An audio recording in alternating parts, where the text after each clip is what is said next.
जय माता की बच्चों, आज का प्रसंग बड़ा ही रोचक है।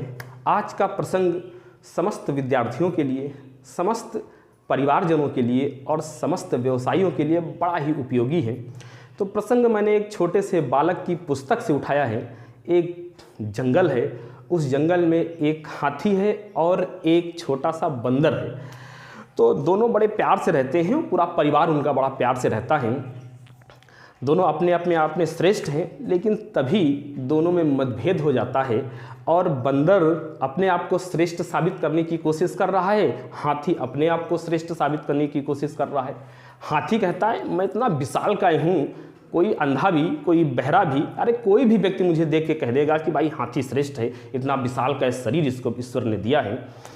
बंदर कहता कि मुझे तो कोई भी कह देगा कि मैं श्रेष्ठ हूँ, मेरी इतनी चपलता है, मैं जिस पेड़ पे चाहूँ चढ़ जाऊँ, मेरी इतनी अंदर फुर्ती है, इतना जोश है, इतनी ताकत है कि मुझे कोई पकड़ सकता है, मैं पल में यहाँ पल में वहाँ, एक डाल से उस डाल पे। तो दोनों अपने आप में श्रेष्ठ साबित करने की कोशिश कर रहे हैं। इससे पहले दोनों प्रेम से रहते थे, कोई दिक्कत नहीं, लेकिन जैसे ही अपने आप को श्रेष्ठ साबित करने की होड़ लगी, दोनों में बच्चों, पूरे परिवार में थोड़ा सा जब खुन्नस होती है तो खुन्नस की वजह से होता क्या है कि वह खुशी धीरे धीरे गायब होने लगती है। अब वह दोनों जो श्रेष्ठ अपने आप में आपको बता रहे हैं, वो दोनों पता है कहाँ चले गए हैं, एक उल्लू के पास चले गए और उल्लू से पूछने लगे बताइए इसका समाधान क्या है, आप भी बता दीजिए कि हम दोनों में श्रेष्ठ कौन है, हाथी श्रेष्ठ है या ये बंदर श्रेष्ठ है। दोनों एक दूसरे को श्रेष्ठ साबित करने की कोशिश कर रहे हैं। तो उल्लू ने कहा ठीक है, मैं आपके प्रश्न का जवाब तो बड़ा आसान है दे सकता हूँ, लेकिन एक मैं प्रश्न आपसे कर रहा हूँ, उस प्रश्न का हल आप मुझे लाकर दे दें, उसके बाद मैं इस प्रश्न का जवाब आपको दूंगा।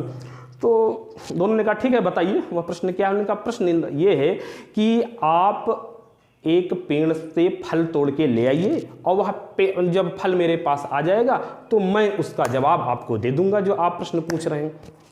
तो दोनों ने कहा बताइए वो फल कहाँ पर है, किस पेड़ पे है। तो कहा वो नदी है, नदी के उस पार वो पेड़ है और उस पेड़ से फल जो पहले लाकर मुझे दे देगा मैं उसी को श्रेष्ठ साबित कर दूंगा और आपके प्रश्न का उत्तर भी दे दूंगा क्यों वो श्रेष्ठ है। तो ठीक है, दोनों ने चुनौती को स्वीकार कर लिया। दोनों गए, बंदर और हाथी जा रहे हैं, देखा नदी के किनारे पहुंच गए। अब नदी में दोनों ने प्रवेश कर दिया, नदी में जाने लगे। तो नदी में जाते जाते देखा कि नदी बहुत गहरी थी और बंदर धीरे धीरे क्या हुआ, डूबने लगा। तो अंत में हाथी के ऊपर बैठ गया, हाथी ने उसको नदी के पार करा दिया। अब नदी के पार हो गया तो अब पेड़ विशालकाय पेड़ था, तो हाथी तो चढ़ नहीं सकता था। तो बंदर के बाएं हाथ का खेल था ये। बंदर तुरंत छलांग मारी, पेड़ पे गया और फल को तोड़ा, फिर वापस आए। वापस आने में भी वही कंडीशन हुई, आ नहीं सकते थे, लेकिन वही कंडीशन हुई। हाथी के ऊपर बैठ के बंदर आ गया, उल्लू को फल थमा दिया और बंदर ने कहा देखा मेरा प्रताप, फल तो मैं ही लाया हूँ, इसलिए बुद्धिमान मैं हूँ। तो उल्लू ने कहा ठीक है फल तुम लाए हो, मैं बुद्धिमान आपको घोषित कर दूंगा, लेकिन अब मुझे सुन तो लो मेरी बात। कहा ये फल आप लाए हैं तो हाथी की बात सुन लीजिए।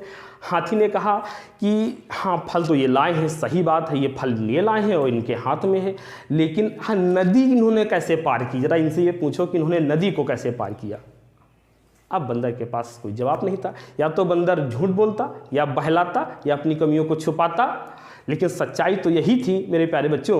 आप लोग जानते हैं कि बिना बंदर और बिना हाथी दोनों के सहयोग के बिना क्या वह फल लाना संभव था? संभव नहीं था। मेरे प्यारे बच्चों, आज की जो सीख है वो यही सीख है कि टीम वर्क मेन होता है। अगर टीम में आपके जो मेंबर हैं, परिवार में जो मेंबर हैं, आपके स्टूडेंट लाइफ में जो आपके साथी हैं, उनके साथ मिलकर अगर आप लोग काम करते हैं तो बड़े से बड़ा कठिन कार्य भी आपको बड़ा आसान लगने लगता है। अगर आप अकेले हैं और आपके पास कोई समस्या आती है तो आप समस्या को भले ही सॉल्व कर ले जाएं, लेकिन पहले माइंडली रूप से इतना प्रेशर आ जाता है कि आप परेशान हो जाते हैं। लेकिन अगर 5-6 लोग हैं आपके साथ, कहते हैं नहीं मैं आपका साथ दूंगा, नहीं मैं आपका साथ दूंगा, तो वह कठिनाई बहुत छोटी लगने लगती है। यही लगता है अरे ये तो है संभाल लेगा, ये तो है संभाल लेगा। तो वह कठिनाई है, ज़रूर कठिनाई, लेकिन वो कठिनाई आसानी से सॉल्व हो सकती है। तो मेरे प्यारे बच्चों, हमेशा ऐसा जोश लाइए, ऐसा बुद्धिमत्ता का प्रदर्शन कीजिए कि पूरी टीम, पूरा परिवार, पूरा घर, पूरा व्यवसाय जहाँ पर आप हैं वह पूरा एक होकर रह सके। अगर एक होकर नहीं रख सकते हैं तो ध्यान रखना एक दिन सब बिखराव हो जाएगा, आपका घर भी बिखराव की ओर चला जाएगा। जिस दिन आपने स्वतः अपने आप को श्रेष्ठ और भाइयों से श्रेष्ठ कहलाना चालू कर दिया, तो वो क्या, उनकी भी तो अपनी मर्यादाएं हैं, उनकी तो अपनी इज्जत है उन भाइयों की। वो भाई क्या करेंगे, कहेंगे चलो इससे किनारा कर लो, ये जब अपने आप को ही श्रेष्ठ साबित कर रहा है। क्या वास्तव में कोई पूर्ण है? श्री कृष्ण भगवान को छोड़ के क्या वास्तव में कोई पूर्ण हो सकता है? कोई मानव पूर्ण नहीं है। सबके पास अपनी अपनी विशेष ताकतें हैं, और अगर थोड़ी थोड़ी विशेष ताकतों के साथ सब लोग मिल जाएंगे सारे भाई, तो परिवार को श्रेष्ठ बनाने में बहुत ज़्यादा कठिनाई नहीं होनी पड़ेगी। ताज़ा उदाहरण आप देखते हो, आप जानते हो कि ये शरीर है। एक बार इस शरीर में भी घटनाएं हो गई। हाथ कहता मैं मेहनत करता हूँ, आँख कहती मैं पढ़ाई करती हूँ, इतनी ज़्यादा मेहनत करता हूँ, और उसके बाद पैर कहता मैं चल के जाता हूँ। ये सब अपने अपने राग, दिमाग अपना राग अलाप रहा है, कह रहा ये फोकट है, ये पेट है, ये फ्री में खाता है, ये कुछ नहीं करता है। कर्म तो हम सब लोग कहते हैं। आज हम लोग ऐसा काम करते हैं कि काम ही पे नहीं जाएंगे, कुछ नहीं करेंगे, देखेंगे पेट कैसे खाएगा, ये साला बैठे बैठे खा रहा है, इसको नहीं खाने देंगे। ये केवल हमको आदेशित करता रहता है कि ये करो वो करो, कर हम सब लोग रहे, खा ये रहे। अब सब लोगों ने मिल करके, जितने शरीर के अंगों ने हड़ताल कर दी कि अब हम कोई काम नहीं करेंगे, देखेंगे पेट क्या करेगा। तो क्या होगा आप बताइए, इसका परिणाम क्या होगा? आप डिसाइड करिए कि इसका परिणाम क्या होगा। पेट तो बैठा रहेगा, जाहिर सी बात पेट नहीं जा सकता है, पेट के पास वो क्षमता ईश्वर ने नहीं दी है, तो ये तो नहीं जा सकता है। लेकिन अब अगर यह काम नहीं करेगा, यह काम नहीं करेगा, पैर काम नहीं करेंगे, आंखें काम नहीं करेंगी, तो एक समय ऐसा आएगा कि जब पेट के अंदर भोजन नहीं जाएगा तो उससे जो ताकत मिल रही इसको वह ताकत नहीं मिलेगी। तो क्या तुम चाहते हो कि ये ताकतवर बना रहेगा? पेट के कमज़ोर होने से यह ताकतवर बना रहेगा? कभी नहीं। पैर ताकतवर बने रहेंगे? कभी नहीं। तो इसकी सोच है ये कि मैं कमा के ला रहा हूँ, मैं ऐसा कर रहा हूँ। मेन संचालन यहाँ से पेट के अंदर अब आप कमा के दे रहे हैं, जा रहा है, तो यहाँ से ऊर्जा का संचार हो रहा है, तभी उनको बल मिल रहा है। तो ऐसा ही हुआ, भूख हड़ताल भी ये लोग बैठे, पेट तो बैठा ही रहा, कोई बात नहीं, आप लोग नहीं साथ देंगे तो ना साथ दो, जाओ। लेकिन उसके बाद क्या हुआ, पेट तो शांति रहा ही, साथ में ये भी शांति हो गए। कुछ दिनों के बाद इनके अंदर भी इतनी ताकत नहीं बची कि उठा के किसी के थप्पड़ ही मार सकें, इतनी भी ताकत इनके अंदर नहीं बची। तो आप समझ सकते हो टीम भावना क्या होती है। तो मेरे प्यारे बच्चों, हमेशा बड़े होकर आप लोग कभी भी किसी भी प्लेस में हो, हमेशा टीम भावना के साथ काम करें।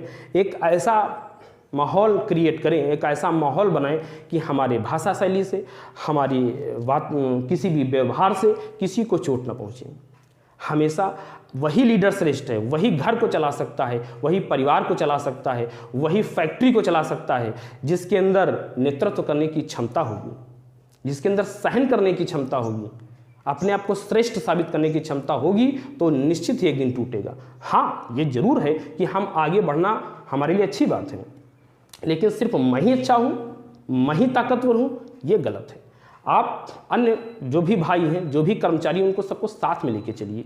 जब आप साथ में लेके चलेंगे तो आपके कंधे से कंधा मिलाएंगे। श्रेष्ठ तो आप तब भी रहेंगे, क्योंकि आप मुखिया हैं, आप मेन हैं, आप तब भी ताकतवर रहेंगे। आपकी क्षमताओं को कोई निरादर नहीं कर सकता है।